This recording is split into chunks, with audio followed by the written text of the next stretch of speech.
આજે બધા અમે ભેગા મળી રાજકોટ જેલ ખાતે પ્રવીણભાઈ રામના જન્મદિવસ નિમિત્તે તેમને વાત કરી, રૂબરૂ મળી, એમને શુભેચ્છા પાઠવી, એમના ખબર અંતર, સ્વાસ્થ્ય પૂછવા માટે આવ્યા હતા. શરૂઆતમાં અમે અહીંયા મેઇન ગેટ ઉપર ફોર્મ ભર્યું, બધી વિગત આપી, તો અમને મેઇન ગેટથી જવા દીધા, ફોર્મ ભરી લીધું, સ્વીકારી લીધું, અમને વેઇટિંગમાં બેસાડ્યા.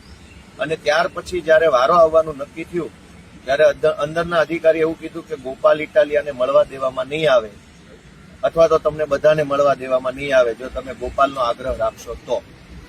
ત્યાર પછી મેં ઘણી ચર્ચા કરી કે મને કેમ નહીં મળવા દેવામાં આવે, કયા નિયમ, કયો કાયદો, કઈ જોગવાઈ, પ્રિઝન એક્ટ એટલે કે જેલનો કાયદો બનેલો છે એની કઈ શું જોગવાઈ છે.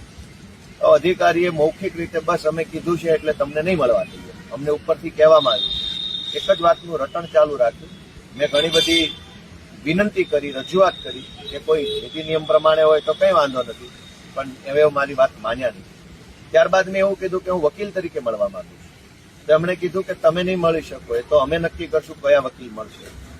સામાન્ય રીતે નિયમ એવો હોય છે કે કોઈ પણ XYZ વકીલ જેલની અંદર રહેલા કેદીને મળી શકે છે, કારણ કે વકીલ અને કેદીની મુલાકાતનો ઉદ્દેશ્ય લીગલ સલાહ, સૂચન, માર્ગદર્શનનો હોય છે.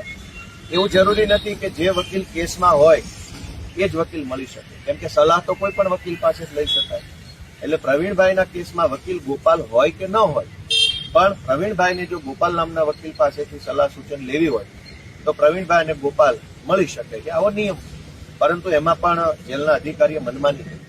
એક બાજુ ખેડૂતોની લડાઈ લડનારા લોકો જેલમાં છે.